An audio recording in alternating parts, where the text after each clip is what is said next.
أستغفر الله رب البرايا، أستغفر الله من الخطايا، أستغفر الله رب البرايا، أستغفر الله من الخطايا.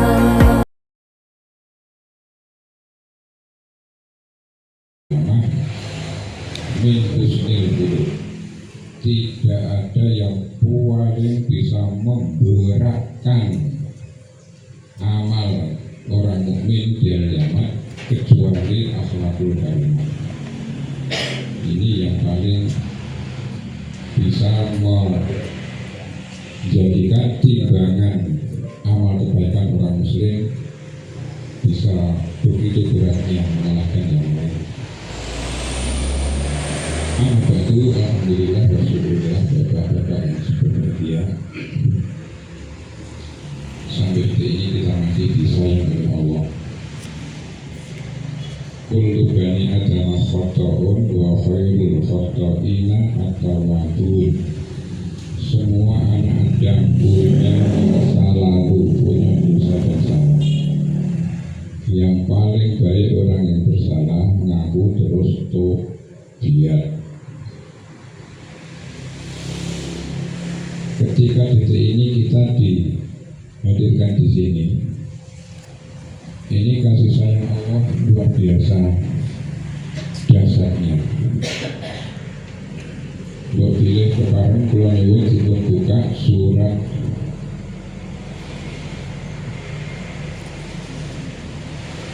nomor 10, surat Yunus ayat nomor 11. Surat nomor 10 ayat nomor 11. A'udzubillahi minasyaitonir rajim.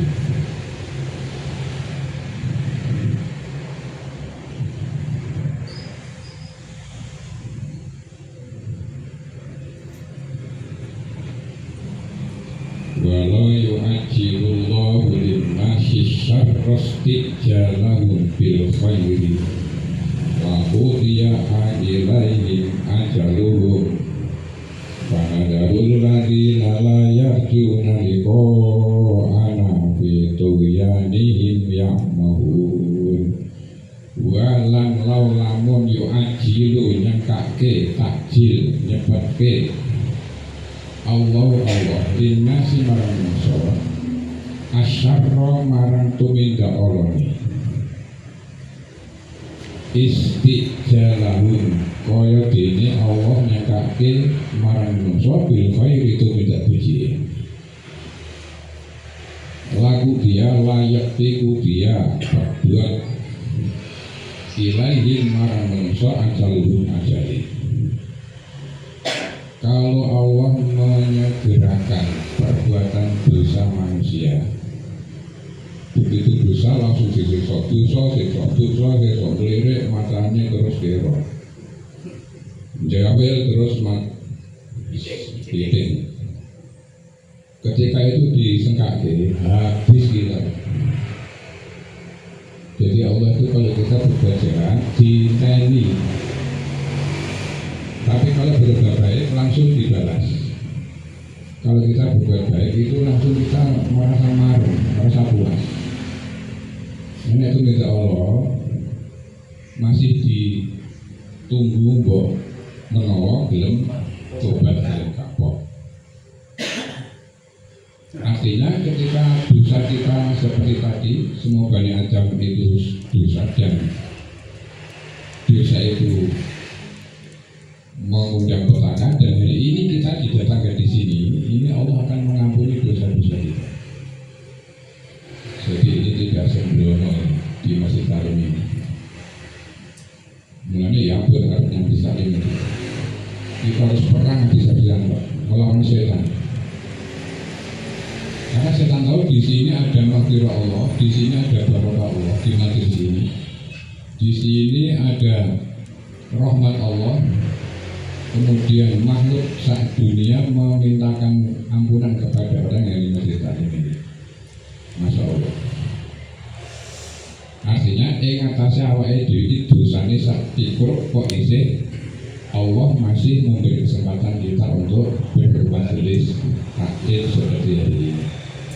Fana jaru fa mongko nazaru tokno alladzina wong akeh layar dina sing ora duwe penakar. Liko ketemu na ingsun. Orang yang tidak punya harapan untuk ketemu Allah artinya dia tidak percaya adanya hari kiamat, tidak percaya adanya timbangan amal, tidak percaya adanya pahala. Jadi hidupnya hanya khusus dunia. Oleh Allah, kono wae sing wong kaya ngono kuwi, fitu yang dihimyamahun di dalam kesesatannya, di dalam maksiatnya yang mahun mereka terkatung-katung, mereka bingung le arep maremke le maksiat karena Allah sudah membiarkan itu. Nah, bahasa kasarnya tutup nol lemu, tutup nol lemu seneng-seneng, tutup nol lemu beleleng, tutup nol lemu korupsi, tutup nol. Artinya Allah menyuetin, dicuekin oleh Allah. Sakarmu tutup. Masya Allah. Maka majelis taklim ini luar biasa, mendatangkan beberapa hikmah dan manfaat yang tidak terhingga. Terima kasih Busani kira-kira kita masih dikasih kesempatan untuk terus belajar bersama. Amma ba'du, kita lanjutkan. Kemarin di rumah Bapak Ciraja kita sudah membahas tentang 3 unsur keikhlasan. Yang pertama, niat yang ikhlas. Kemudian yang kedua hari ini, unsur keikhlasan. Yang pertama, niatnya harus ikhlas. Saya ulas sedikit ya. Kalau kita bekerja itu ikhlas karena Allah, maka keuntungannya berlipat-lipat ganda. Penjahit sing jahit nek niate golek upah dari yang pesen beda ngatus ya dulu, ngatus saya dulu, ngatus jahit untuk upah ngatus saya dulu. Gue nek niate golek duit 200.000 niku dienggo biaya hidup berapa hari? Bapak ibu anak loro wong papat ya. Berapa hari untuk biaya hidup? 200.000. Nek niate golek itu lanang ikhlasnya di sana. Tapi nek niate wa ma khalaqul jinna wal insa illa liya'budun. 200 mesti ketika. Tetapi karena dia ibadah, niatnya menolong ta'awan alal birri wa taqwa, menggawai kelambi orang lain, bajunya tinggal sholat, setiap sholat dia dapat pahala. Padahal baju ini setahun kasih patut begitu. Ini pun bilang ulang ini, kasih patut. Yang ini kayak ini mobil.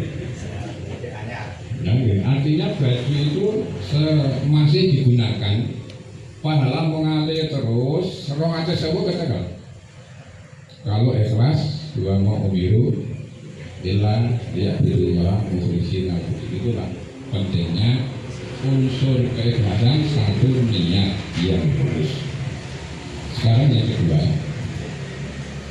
beramal dengan sebaik-baiknya.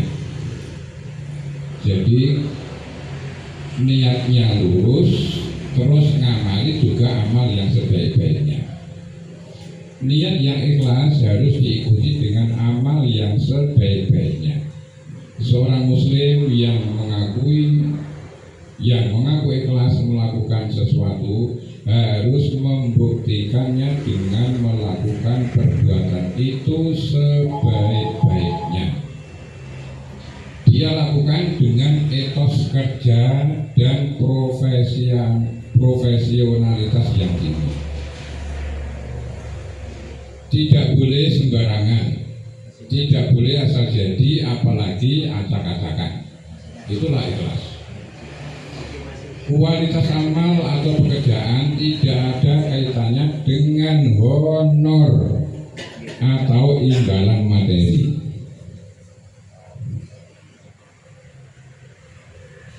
Sungguh keliru kalau ada yang memahami bahwa apabila dia bekerja tidak mendapatkan honor, maka tidak boleh bekerja seenaknya atau sesuka hatinya tanpa memperhatikan kualitas kerja.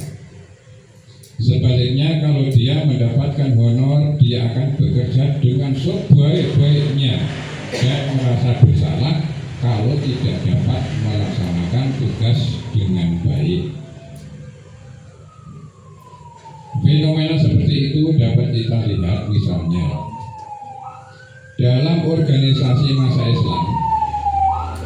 Seseorang yang dipercaya menjadi pengurus suatu ormas tidak merasa bersalah apa-apa kalau dia tidak aktif, atau kalau aktif hanya sekedar memanfaatkan sisa waktunya, karena dalam persepsinya tidak aktif di ormas karena tanpa honor. Ngopo sesuatu orang yang honore kok. Rumangsane kaya ngono kuwi itu adalah sah-sah saja menurutnya, walaupun dia dipercaya sebagai pengurus. Berbeda misalnya kalau dia mendapatkan gaji, maka dia akan berusaha aktif dengan penuh disiplin. Jadi berikutnya ya rabu-rabu pada kita kan uri-uri kono Muhammadiyah juga pengiriman Muhammadiyah. Maka dia jangan mau lipat. Sehubungan dengan ikon dan amal ini, Rasulullah bersabda, Innallaha ta'ala yuhibbu idza amila ahadukum amalan ayyutinahu. Rawahul Baihaqi.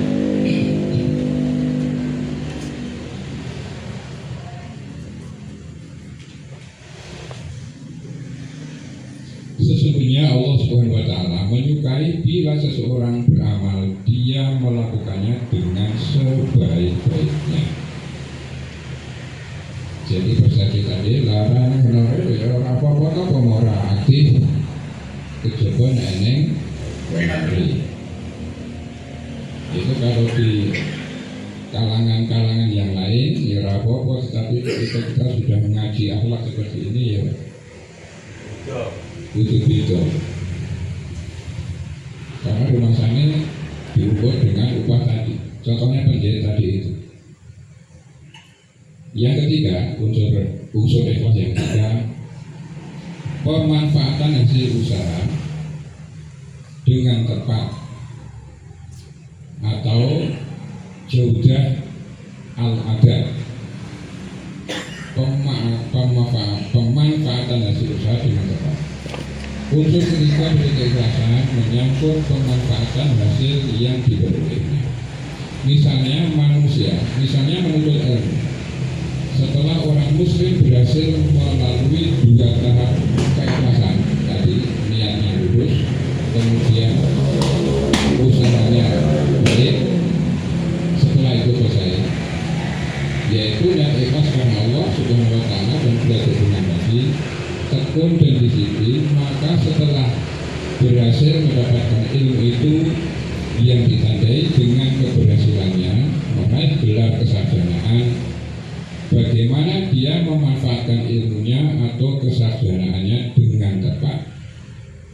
Apakah dia manfaatkan hanya sekedar untuk kepentingan dirinya sendiri, sekedar cari uang dan kedudukan, atau bersenang-senang secara material, kalau sisipi sedikit, mohon maaf. Kalau hanya untuk cari duit, iklan ketahuilah. Copet setiap hari cari duit, koruptor setiap hari cari duit, WTS setiap hari cari duit. Nah, yang berbuat duit itu kan sekolah dulu. Nesok do gojekan apa? Kalau emang kepingin cari duit, rasa sekolah dulu. Ada yang cerita sekarang juga, monggo sing arep golek gawe saiki tak terke langsung nyambut gawe, langsung untuk duit. Sekarang juga, jadi ini menjadi pegawai bank.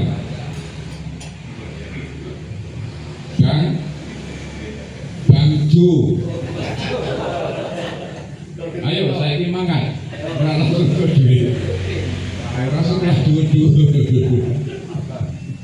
Ya kurus hanya boleh duit ikut cari makan soalnya PT satunya boleh pangan.